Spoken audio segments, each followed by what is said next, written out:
Live from New Delhi, you're watching DD India News Hour, India's voice to the world. I'm Preeti Kaur. Coming up in the next 1 hour. NDA leaders choose Prime Minister Modi as their leader, say he has clear vision for developed India. INDI Alliance also gets together to chart out future course of action. Global leaders including Biden, Putin, Sunak and Macron congratulate Prime Minister Modi for securing the third consecutive victory in Lok Sabha elections.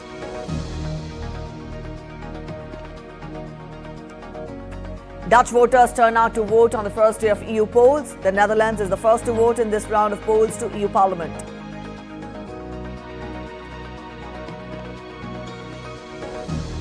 World leaders and veterans to gather in Normandy to mark the 80th anniversary of D-Day landings, when more than 150,000 Allied soldiers invaded France in a major turning point of World War II.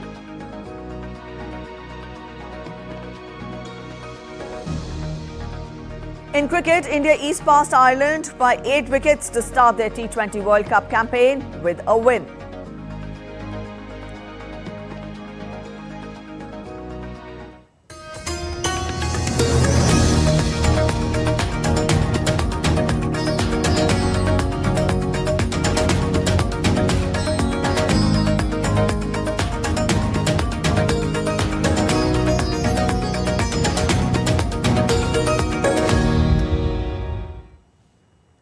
The ruling National Democratic Alliance, or the NDA, convened a crucial meeting at Prime Minister's residence in New Delhi, led by Narendra Modi. Now, this paves the way for Modi's third consecutive term as the Prime Minister. Meanwhile, in the opposition camp, the INDI bloc held a strategic meeting in New Delhi. The key leaders, including Congress President, deliberated on their future course of action, ultimately have to sit in opposition. Democratic Alliance (NDA) held a crucial meeting at the Prime Minister's residence in New Delhi under the leadership of Narendra Modi. TDP chief Chandrababu Naidu and JDU chief Nitish Kumar were among the key NDA leaders who attended the meet. The ruling NDA secured a majority in the Lok Sabha elections on Tuesday. NDA bloc members shown confidence in Narendra Modi as their leader in the lower house of Indian Parliament. In the meeting, all leaders congratulated Prime Minister for his leadership and achievements. They appreciated Prime Minister's hard working and efforts in nation building. NDA partners said that the PM has a clear vision for Viksit Bharat and they are partners in this goal. They lauded the PM's role in increasing India's pride in the world. NDA leaders lauded PM's efforts towards poverty eradication and pledged to continue the good work. PM said this was a historic mandate for third consecutive government, which was last received in India 60 years back. Earlier in the day, PM Modi held a cabinet meeting with the outgoing ministers. He thanked his ministers for their hard work and dedication. A day after securing a thumping majority for the NDA, Prime Minister Narendra Modi handed in his resignation to President Draupadi Murmu, which was accepted. The President asked him to remain caretaker Prime Minister until the new government is formed. This step led to the dissolution of the 17th Lok Sabha, the lower house of the Indian Parliament. On the other hand, the opposition INDI bloc, which secured 234 parliamentary seats, held a meeting at the residence of Congress President in New Delhi to discuss the future course of action for the alliance. Syed Afsarul Hassan reporting for DD India. Following the INDI meeting in New Delhi, India's main opposition, Congress Party President Mallikarjun Kharge, stated that the mandate given to his bloc is to safeguard the Constitution and they will continue fighting for the cause. This is a mandate in defense of the Constitution of India and against vice, unemployment and crony capitalism, and also to save democracy. All right, DD India correspondent Akshay Dongre joins us. Akshay, good morning. Yesterday, it was in fact a hectic day. We saw the NDA alliance partners choose Prime Minister Narendra Modi as their leader. You spell out what do we expect to transpire through the day today. At the same time, yesterday, INDI Alliance also held a meeting to chalk out the further strategy. Put all this together, let us understand from you, what do we expect from the day today? Well, Preeti, from very start of the government formation process or the alliance meetings that started after the results were clear to all of the political parties, one thing was very clear that the opposition, the INDI Alliance, was still hopeful, or rather is still hopeful that they'll be they'll be able to create some sort of rift between the NDA allies by offering them cabinet post and other things as well. And try to form the government with getting the NDA partners like the Telugu Desam Party or the Janata Dal United from Bihar. They tried, there were cryptic messages coming in that the leaders were saying that all the political parties of same ideology are welcome. They may come anytime and join their alliance. However, as the day progressed yesterday, one thing became clear, that both Nitish Kumar, who is in Delhi, and Chandrababu Naidu, the leader of the Telugu Desam Party, they are not going to shift any sort of alliances between the NDA and the NDA alliance, and that the NDA, that has in fact the majority in the Indian Parliament now after the results have come out with over 290 seats. They will be forming government with the Bharatiya Janata Party, with their alliance partners. So that is in a way a dampener for the NDA alliance that was claiming victory in a sort that they'll also be in a position to form the government by trying to create some sort of defection among the NDA allies. But that has not been successful so far. The TDP as well as JDU have in fact reaffirmed that they will be forming government with the BJP under the umbrella of NDA Alliance, and that there will be no question of as far of leadership is concerned as far as the NDA Alliance is there, and Prime Minister Narendra Modi is going to be in fact the leader of the NDA Yes. leaders, NDA parties. So that is in fact going to be the foreseeable future, that NDA forms the government. NDA Alliance now, after realizing that they will not be able to rather form government by breaking away these political parties, has now said that they will not be staking claim to the government. They will be waiting for the right time, perhaps waiting for some sort of dissatisfaction among the NDA allies, and then try to break them away by luring them with other portfolios and other ministries. So that is that appears to be the larger game plan of the NDA alliance right now. But as of now, they are not able to do anything with the NDA having majority seats in the parliament, and Yes. we are expecting another government, a third term for the NDA as far as the government formation is concerned. All right, Akshay, now that the efforts of India Alliance seem futile, now what more do we know of what next in terms of government formation by the NDA? Yes, this is an NDA government. The BJP does not have a full majority. Initially, the things that the government was able to do more easily, rather with the BJP having full majority in the last two terms, they will now clearly have to rely on the NDA partners. But with the kind of response that we are seeing from the NDA allies of the BJP, TDP, JDU, other parties as well, it seems that all of these political parties are on the same page, and there should not be much difficulty as far as functioning of the government is concerned. There will be portfolio distribution now with the TDP and JDU, important allies in formation of the government. It is clear that they will also have some aspirations as far as key portfolios are concerned, and there are sources that are telling us that some demands have been met by both the JDU and the TDP as far as the portfolio distribution is concerned.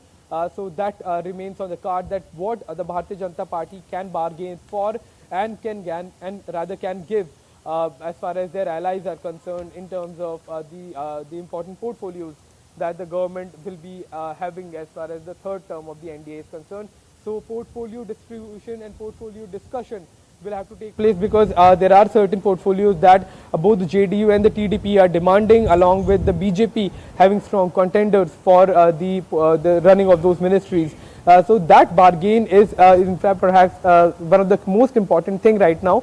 But with BJP being the largest party as far as the parliament is concerned, they do not have to accommodate a lot of partners like the INDI Alliance, because the INDI Alliance is an alliance of small fragmented parties, and all of them having aspirations not just for portfolio but also for the prime ministership. Whereas in the NDA, one thing is clear, that Prime Minister Narendra Modi is the leader of the group, and that any discussion of portfolios can be done among themselves as far as the NDA partners are concerned, and they can comfortably run the government for the next 5 years as well. All right, Akshay, we leave it here. Thank you for joining in with those details.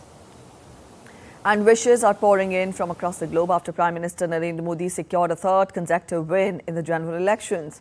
US President Joe Biden, in his congratulatory message, said, and I quote him, "Congratulations to Prime Minister Narendra Modi and the National Democratic Alliance on their victory and the nearly 650 million voters in this historic election.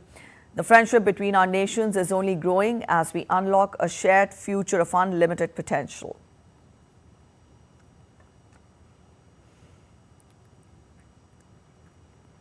Russian President Vladimir Putin, in a telephonic conversation, congratulated Prime Minister Modi on the success of his party in the general parliamentary elections.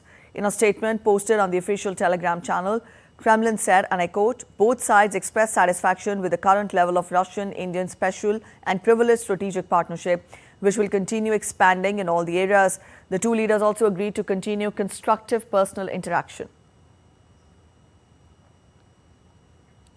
UK Prime Minister Rishi Sunak on Wednesday spoke to Prime Minister Narendra Modi and congratulated him. During the call, Sunak noted that the two nations share closest of friendship and the friendship will continue to thrive. Brazilian President Luiz Inácio Lula da Silva wished Prime Minister Modi a very successful third term in promoting sustainable development, combating inequalities and strengthening cooperation between the two nations. He said Brazil and India are allies in confronting injustices in the international order and in the fight against hunger and poverty. The Brazilian president also expressed hope to hold a meeting at the G20 and IBSA summits to be held in Brazil later this year. Prime Minister Narendra Modi has thanked world leaders for congratulating him for winning majority in the 2024 general polls. More than 75 world leaders have sent congratulatory messages to Prime Minister Narendra Modi for his electoral victory. France's President Emmanuel Macron extended wishes to Prime Minister Modi. In response, the Prime Minister said, and I quote him, "Thank you for your warm wishes, my friend Emmanuel Macron. India-France strategic partnership is underscored by exceptional trust and confidence. I look forward to working with you to realize our Horizon 2047 vision for the benefit of our people and the world." Prime Minister Narendra Modi also thanked European Union President Ursula von der Leyen for congratulating him on his electoral victory, further wishing her the best for the EU elections. Prime Minister also thanked German Chancellor Olaf Scholz for his wishes, expressing confidence that the India-Germany strategic partnership will scale new heights in the future. In a post on social media platform X, Prime Minister said that he was happy to receive a call from his friend US President Joe Biden, adding that he genuinely valued his words and his appreciation for Indian democracy. In response to Cyprus President's warmest congratulations, the Prime Minister said, "Thank you, President Nikos Christodoulidis. India-Cyprus strategic partnership will continue to gain new heights in the years to come." Prime Minister also thanked Argentina's President Javier Milei and said that he looks forward to working with him to further deepen the strategic partnership between the two vibrant democracies. Prime Minister Modi also thanked Indonesia President Joko Widodo and said that he looks forward to the continued cooperation. While replying to the wishes of UAE President Sheikh Mohammed bin Zayed Al Nahyan, Prime Minister Modi said, and I quote him, "Thank you, dear brother Mohammed bin Zayed, for your warm words." You're watching DD India News Hour. We're heading for a short break, but after the break, people finally heave a sigh of relief as monsoon showers bring mercury down in several parts of the country. The Indian Institute of Technology Bombay ranked as the first Indian institute in Quacquarelli Simon's World University rankings this year. Stay with us as we get you more on the special souvenirs introduced by Vaishno Devi Shrine Board on the World Environment Day.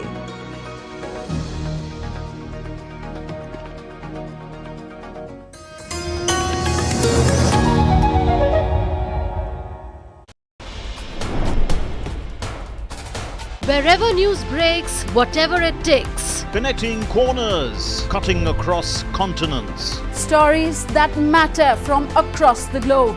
Accurate, authentic journalism that serves you right. From politics to glamour, from sports to world affairs, with a fusion of aesthetics and substance. Introducing news in a new avatar. Experience the world through a new lens.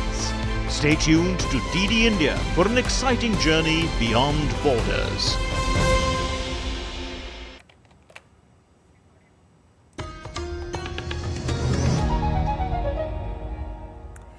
Welcome back after the break. You're watching DD India News Hour and I'm Preeti. Let's get you updates from the eastern Indian state of Odisha now. The Bharatiya Janata Party is all set to form its maiden government in Odisha.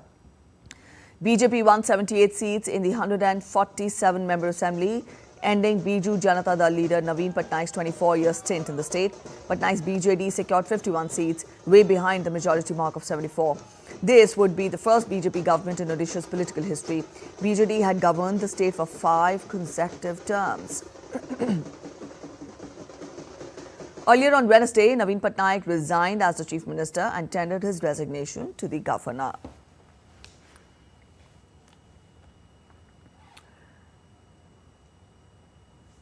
DD India's Ashutosh Mishra joins us from Bhubaneswar. Ashutosh, this will be the maiden government of BJP in the state of Odisha. Very quickly, get us the latest developments with regard to government formation in the state.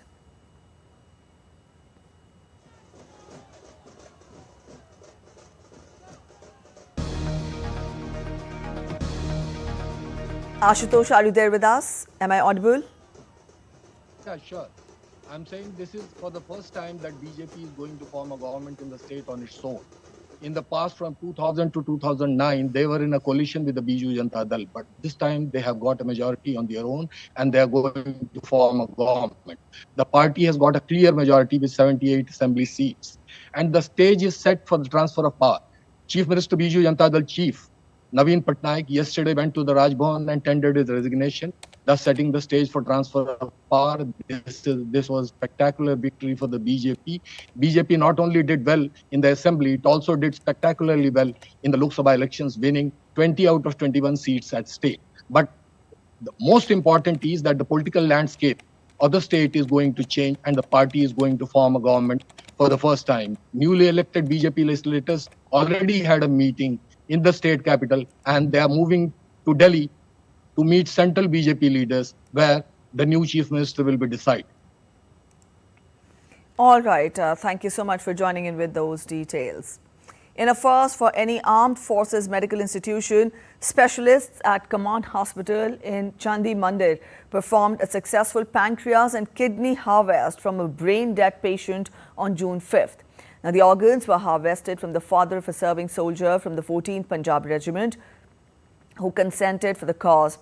While kidney harvest has been undertaken in the past, this is for the first time in the history of the armed forces that pancreas have been harvested for organ transplantation. The organ retrieval surgery involved an 8 to 9 hour long marathon procedure. The organs were successfully transplanted in a medical student admitted to Postgraduate Institute of Medical Education and Research in Chandigarh, who was suffering from diabetes and was fighting kidney failure, giving him a new lease of life. It also ushers a ray of hope to the millions in the country requiring pancreas transplantation.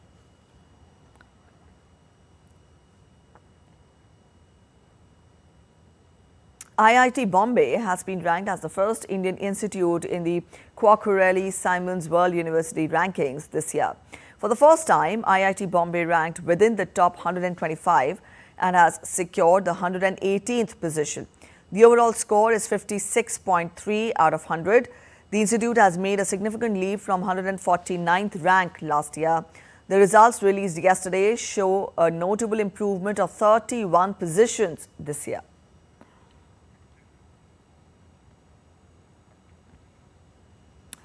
In view of a water crisis in Delhi, the Supreme Court will hear Delhi government's petition seeking additional water supply from neighbouring states on Wednesday. Earlier during the hearings, the Supreme Court had asked Upper Yamuna River Board to hold a meeting on June 5th and consider Delhi's demand. The details of discussion held in the meeting will be handed over to the court today.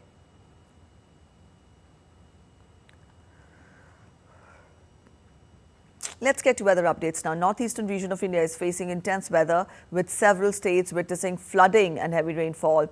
In the state of Assam, floods left 25 people dead. However, the situation seems to have improved. 8 districts remain affected. Relief camps and aid activities continue. Now, according to the India Meteorological Department, strong winds from Bay of Bengal are likely to widespread to moderate rainfall along with thunderstorms, lightning and gusty winds across Arunachal Pradesh, Assam, Meghalaya, Nagaland, Manipur, Mizoram, Tripura and sub-Himalayan West Bengal and Sikkim over the next weekend in Nagaland, Manipur, Mizoram and Tripura. Along the west coast, Konkan, Goa and middle Maharashtra are also predicted to receive very heavy rainfall with thunderstorm, lightning and gusty winds over the next few days. The weatherman also predicted heat wave to severe heat wave conditions in several parts of the country until June 9th.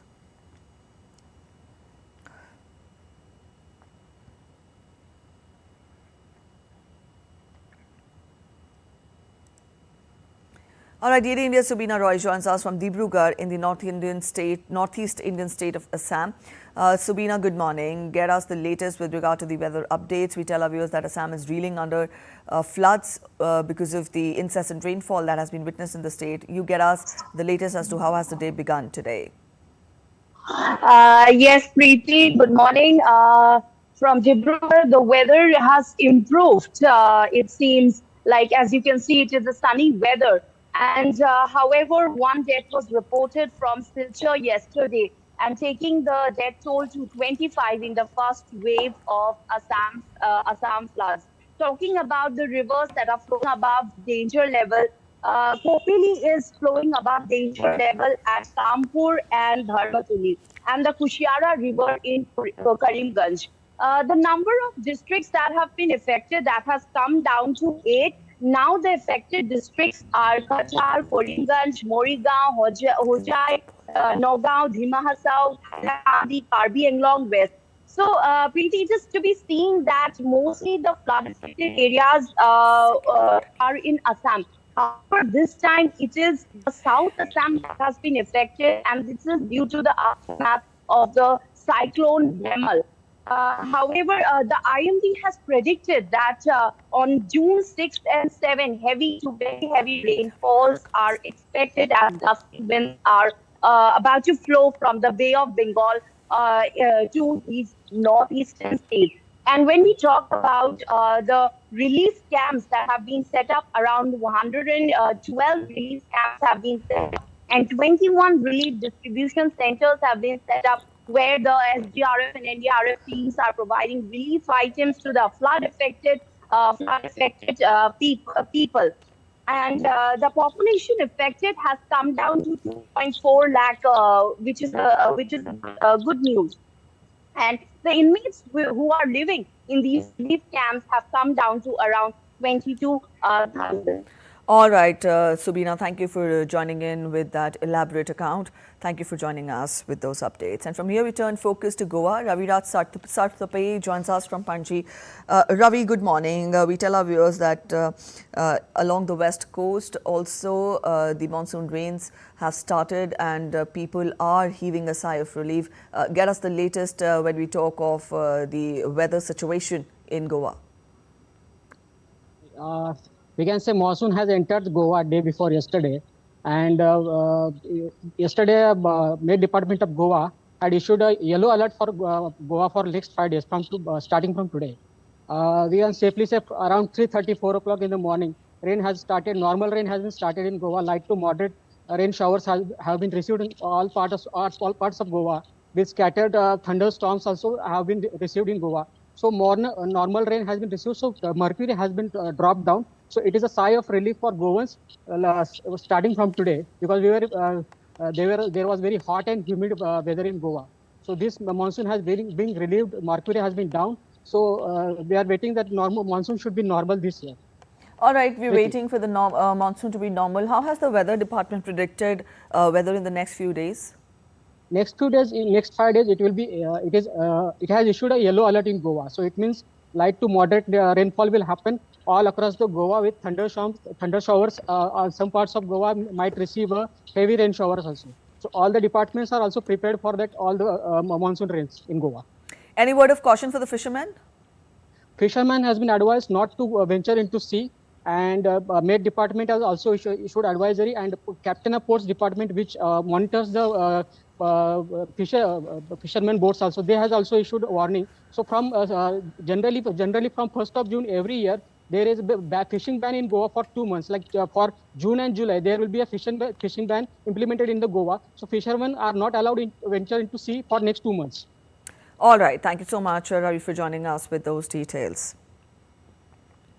And now we take a look at other stories making it to the headlines from across India. The National Investigation Agency has filed a charge sheet against a Maoist insurgent in a case relating to a conspiracy to damage and block a road in Chhattisgarh with the intent to kill police personnel and loot their arms. The accused has been charged under relevant sections of the Indian Penal Code as per the charge sheet filed before the NIA Special Court in Chhattisgarh's Jagdalpur.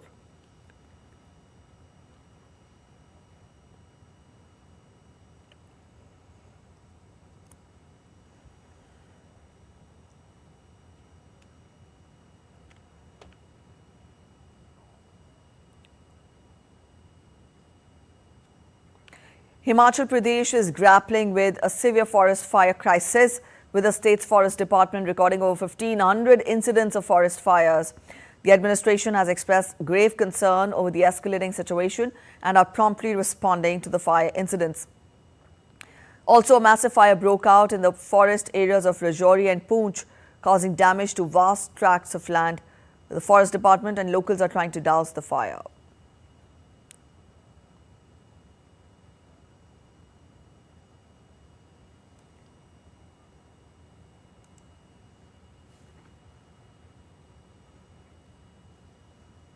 In a groundbreaking initiative aimed at promoting environmental sustainability in Jammu and Kashmir, Vaishno Devi Shrine Board has introduced an eco-friendly practice of distributing plants as souvenirs to devotees on the World Environment Day.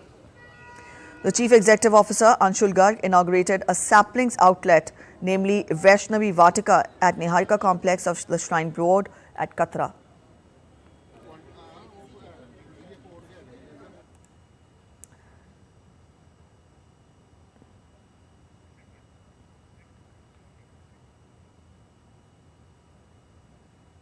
You're watching DD India News Hour. We're heading for a short break, but after the break, Russian President Vladimir Putin reiterates the resolve to use all available means to defend itself if its sovereignty or territorial integrity was threatened. Slovak Prime Minister makes first public appearance after the shocking assassination attempt, blames his opponents for fostering the hatred behind the attack. Boeing launches its Starliner capsule towards the International Space Station with Barry Wilmore and Sunita Williams aboard.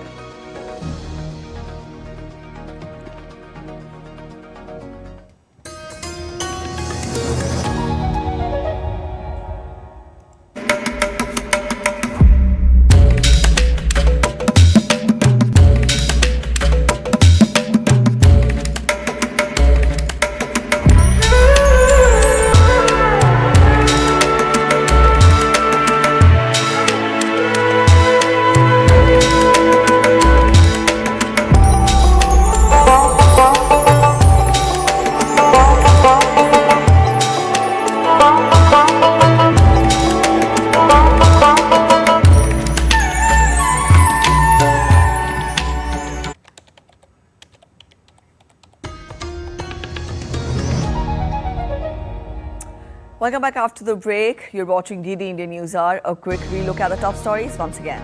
NDA leaders choose Prime Minister Narendra Modi as their leader, say he has clear vision for a developed India.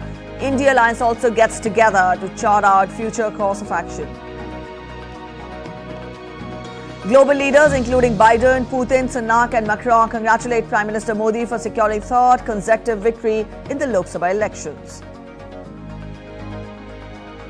Dutch voters turn out to vote on the first day of EU polls. The Netherlands is first to vote in this round of polls to the EU Parliament. World leaders and veterans to gather in Normandy to mark the 80th anniversary of D-Day landings, when more than 150,000 Allied soldiers invaded France in a major turning point of the World War II. In cricket, India eased past Ireland by 8 wickets to start their T20 World Cup campaign with a win.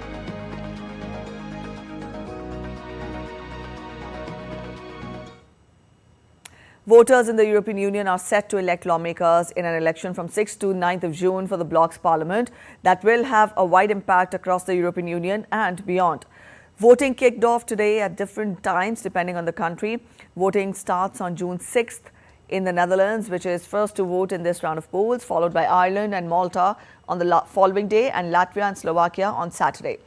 The remaining EU member states will vote on Sunday, 9th of June. Results are expected to be announced later that evening. Around 370 million citizens across the 27 member states of the EU are eligible to vote. Voters will be selecting 720 members of the European Parliament, and seats are allocated according to each country's population size. Britain's opposition Labour Party accused Prime Minister Rishi Sunak on Wednesday of lying in a pre-election debate when he said that Labour would increase taxes by £2,000 for each family. Sunak, whose Conservative Party is struggling in opinion polls before July 4th vote, used the figure repeatedly in Tuesday's television debate with Labour leader Keir Starmer. Starmer made the comments in Portsmouth, where he and Sunak visited as part of the World War II D-Day commemorations. Starmer said that he stood by Vaughan Gething, leader of the semi-autonomous Welsh government, who lost a non-binding vote of the conference on Wednesday.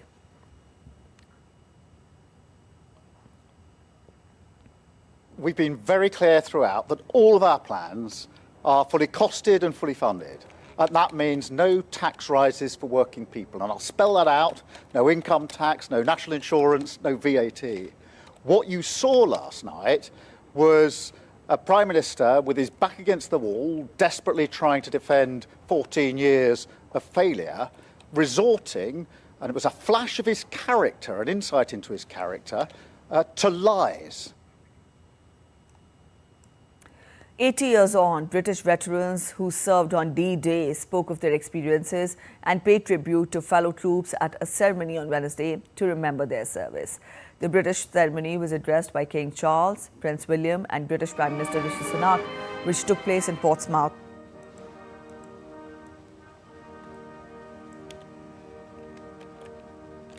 More than 150,000 service personnel from the United States, Britain, Canada and other allied nations took part in the landings on D-Day.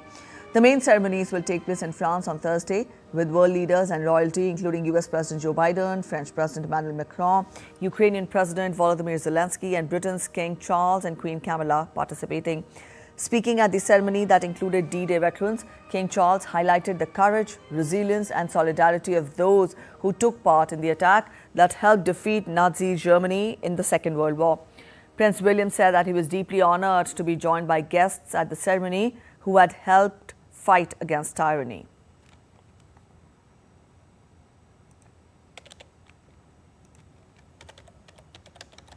The stories of courage, resilience and solidarity which we have heard today and throughout our lives cannot fail to move us, to inspire us and to remind us of what we owe to that great wartime generation.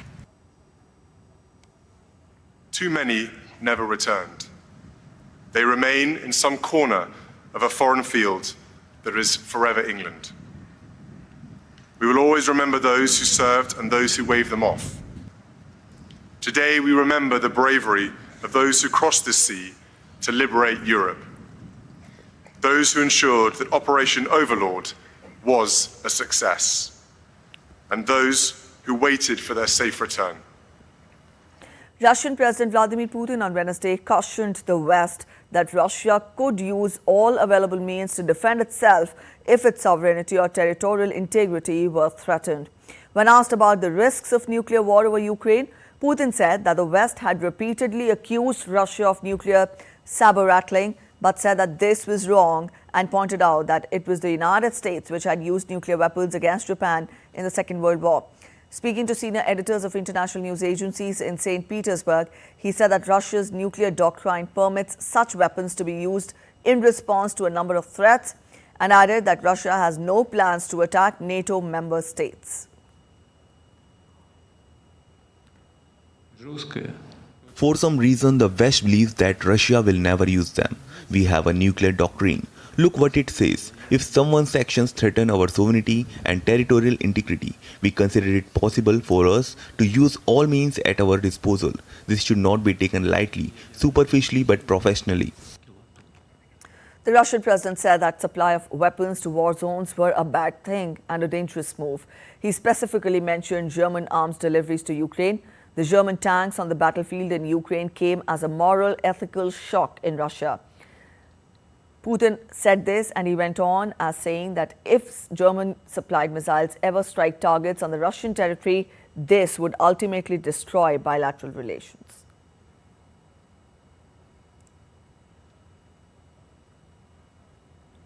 Now when they say that some more missiles will appear that will strike targets on Russian territory, this of course is ultimately destroying Russo-German relations. Slovak Prime Minister Robert Fico blamed his opponents for fostering the hatred that led to an assassination attempt against him. In his first public comments since a May 15th assassination attempt, Fico said that he could possibly return to work this month. In a video, he called his attacker an activist of opposition parties, saying there was no reason to believe that it was the shooting by a lone lunatic. The Slovak Prime Minister said that he felt no hatred towards the attacker and said that it was time for forgiveness. Fico is recovering at home after he was shot at close range when he greeted supporters at a government meeting on May 15th. The attack left him in serious condition in hospital and needing hours of surgery. If everything goes as planned, I could gradually return to work at the turn of June and July. It's time for me to take the first move, and that is forgiveness. I feel no hatred towards the stranger who shot me. I will not take any legal action against him, nor will I seek damages compensation. In the end, it is evident that he was only a messenger of evil and political hatred, which the politically unsuccessful and frustrated opposition developed in Slovakia. UN Secretary General Antonio Guterres said on Wednesday that the countries must confront not just the fossil fuel industry, but also companies that support efforts to obstruct climate action. Addressing the issue at American Museum of Natural History's Family Hall of Ocean Life in New York, Guterres declared, "We stand at a moment of truth." Guterres urged all partners to boost support for the United Nations Early Warnings for All Action Plan and said that the developed world needed to do more to support climate action in the developing world. Guterres urged a 30% cut in global fossil fuel production and use by 2030. Advanced G20 economies should go furthest, fastest, and show climate solidarity by providing technological and financial support to emerging G20 economies and other developing countries. At the first step, all developed countries must honor their commitment to double adaptation finance to at least $40 billion a year by 2025. European Union's Copernicus Climate Change Service observed that May 2024 was the warmest May on record globally, with a global average surface air temperature 0.65 degrees Celsius above the 1991 to 2020 average. The EU's Climate Change Monitoring Service said on Wednesday that each of the past 12 months ranked as the warmest on record in year-on-year comparisons. The average global temperature for the 12-month period for the end of May was 1.63 degrees Celsius above the pre-industrial average, making it the warmest such period since record-keeping began in 1940.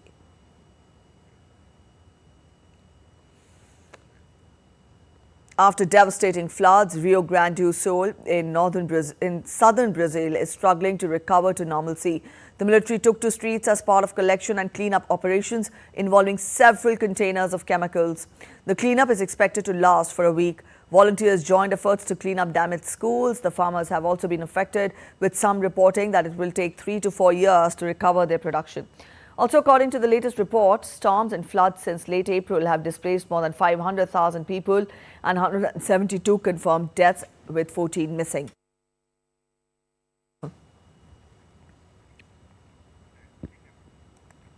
In Sri Lanka, at least 30 people have died due to extreme rains and floods that have devastated the island nation since May 15th. The deaths have been reported from 10 districts, including the capital Colombo, where torrential rains exceeding 300 millimeters caused flash floods, fallen trees, high winds, lightning and earth slips. The Disaster Management Center has issued flood warnings for the basins of several rivers from different districts as more rains and high winds are expected. Earlier on Monday, Sri Lanka closed schools as heavy rain triggered floods and mudslides in many parts of the island nation.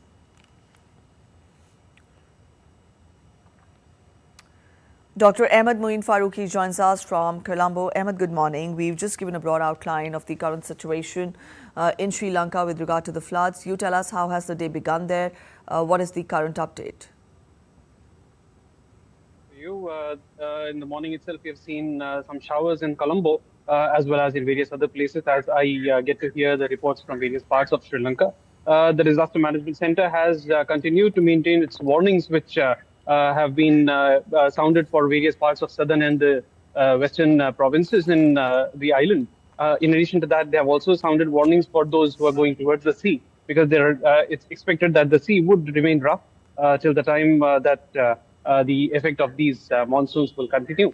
As of now, as I see, the Disaster Management Center till yesterday had mentioned that several districts have been marooned. More than 11 districts were under the influence of the rains and the flash floods. So far, more than 42 houses have been fully damaged and more than 4,300 partially damaged, totally impacting 66,900 families across the island. This shows the impact that we have in a country which has only 22 million population. As of now, there is a slight drizzle even here in Colombo, but it has been sounded that there would be a possibility of showers and or thunder showers later in the day, and this might even turn into a little more of a downpour. Preeti.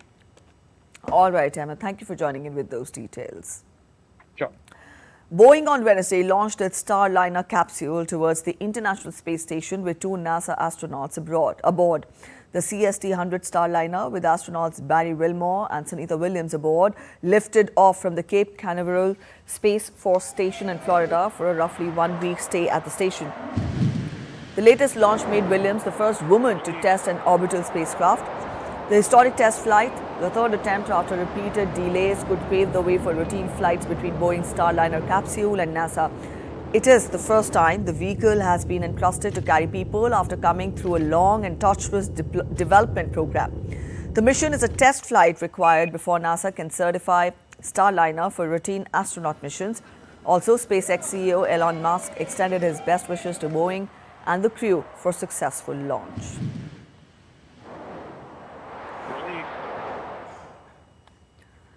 The installation of the largest digital camera for optical astronomy in northern Chile, set to enhance our understanding of dark energy, dark matter and potential space threats.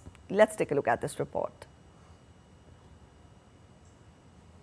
The largest digital camera ever built for optical astronomy, with a resolution exceeding 3.2 gigapixels, is set to be installed in northern Chile. The camera, part of the Vera C. Rubin Observatory, will be placed on Cerro Pachón in the Coquimbo region after travelling by various vehicles. Stuart Corder, the Chief Science Officer of the Aura Association, which operates the observatory, stated that all necessary equipment is ready for installation. So Vera Rubin will really help us understand what really most of the universe is made of in general. And then there are a variety of other topics that we'll study, including things like potentially Earth-crashing asteroids and nearby stars and planets near to the sun. The Rubin Observatory consists of an 8-meter wide field telescope, the camera, and a data processing system. It will collect approximately 20 terabytes of data per night and produce a catalog database of 15 petabytes over its 10-year exploration. But I mean, I think in the grand scale, I mean, for me, to think as an astronomer, as an astrophysicist, is we don't really understand.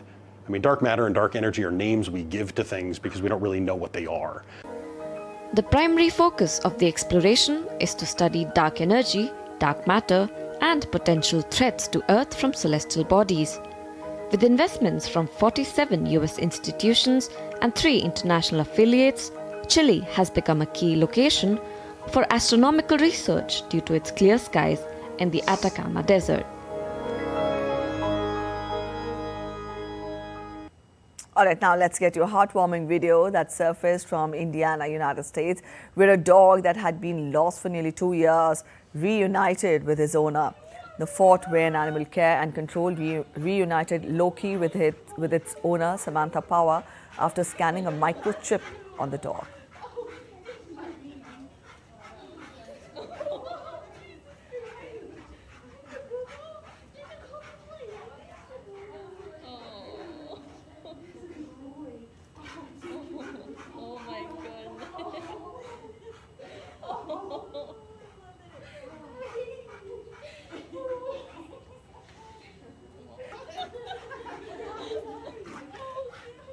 That was a beautiful video there. Up next, we're heading for a short break, but after the break, stay with us for all the action from the French Open, even as Rohan Bopanna and Matthew Ebden qualify for the semis.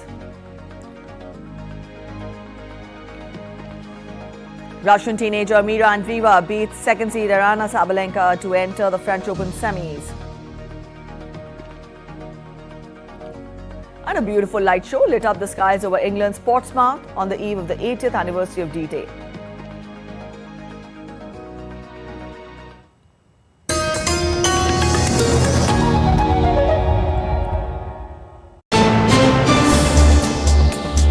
Voice of a rising aspirational world.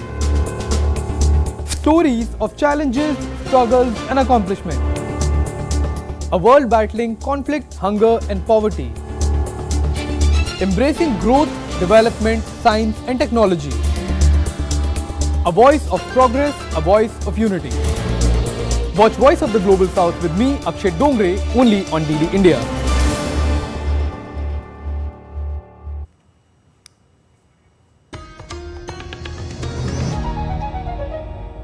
Welcome back after the break. You're watching DD India News Hour and I'm Preeti. Let's turn focus to sports now. In cricket first, we'll talk of the ICC T20 Cricket World Cup. India eased past Ireland by 8 wickets to start their T20 World Cup campaign with a win. India blew away Ireland batting lineup after winning the toss and putting them to bat first. Led by Hardik Pandya's 3-wicket haul, India restricted Ireland to 96 runs in the T20 World Cup. Jasprit Bumrah and Arshdeep Singh also took 2 wickets. In the chase, Rohit Sharma's 52 off 37 kept India in the driving seat and the side eventually reached home in 12.2 overs. Rohit had to retire hurt after getting injured during batting. DD India correspondent Tapas Bhattacharya spoke to the elated fans post the India versus Ireland match. Fans also expressed excitement ahead of the ultimate India-Pakistan showdown on 9th of June. Let's listen in. It's a clinical performance by Team India in their first match against Ireland in the ICC T20 World Cup in New York. I have with me some of the fans. So, match was amazing, but it looked like a one-sided match. There was much Ireland could do. I didn't expect anything else, really. India's very strong team came into this World Cup very strong. I was hoping for full 40 overs, but, you know, a win is a win. I'm happy with it. And here in New York, great weather. Can't ask for more. What about you, sir? You saw Rohit. He played exceptionally well. Hardik Pandya also played his part, isn't it? Yeah, I mean, he bowled in his right area, so he did his job as a bowler, what is expected. So I think it was, like you said, it's a one-sided game. Wish it would have been a little bit better, but at the end, India won, so that's what we came here to see. India-Pakistan, that's going to be a very, cliffhanger, isn't it? Yeah, we are excited for that match, and we are hosting a huge party at our home and inviting people, and we're going to have the fun. Yeah. What about you? You guys are all looking forward to India's match against Pakistan? Definitely. Yeah.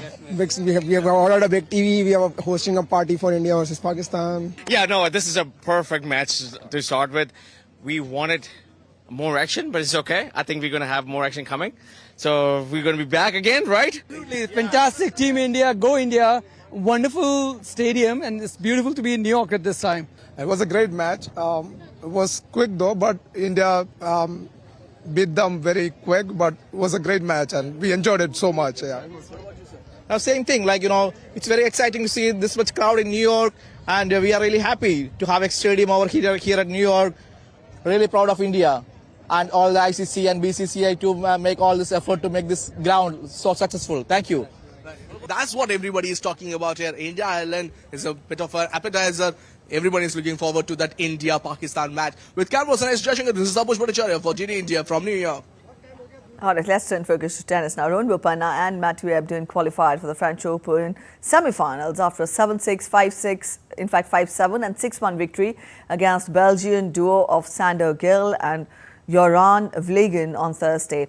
Bopanna and Ebden won first set 7-6 but could not manage to finish the match in straight sets after losing 5-7 in the second. They will face the 11th-seeded Italian pair of Simone Bolelli and Andrea Vavazzori in the semis in what will be a rematch of this year's Australian Open final.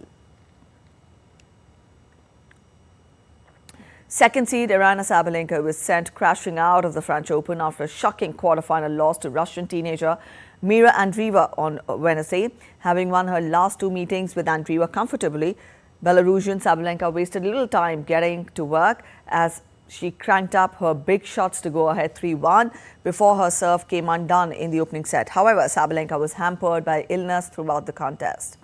Suddenly out of sorts, Sabalenka called the trainer out and had medication for illness after the 17-year-old Andreeva surged to a 5-3 lead and sensed a real opportunity to cause a massive upset on the biggest stage. Animal oracles predicting football results are nothing new, but one university in Germany has gone for a different approach ahead of the upcoming European Football Championship.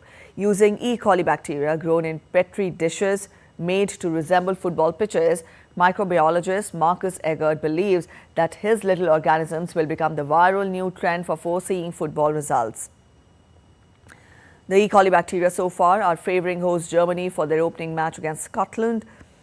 Eggert says that the bacteria could also be used to predict other matches. Whether or not the gut feeling of the bacteria will prove right, and that will be seen once the ball drops for the opening match on June 14th in Munich.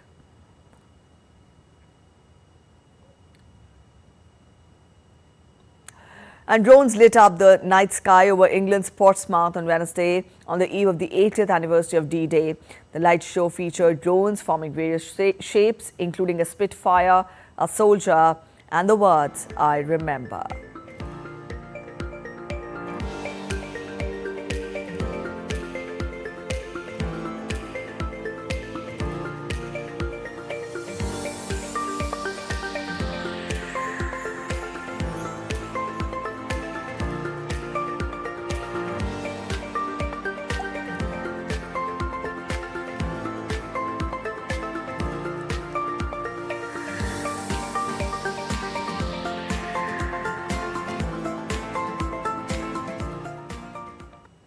All right, that's it in this edition of DD India News Hour, but let us know your thoughts on the news of the day. For those of you on the go, you can get all the latest news and updates from India and across the world on the DD India mobile app. Now, this app is available on both Android and iOS platforms.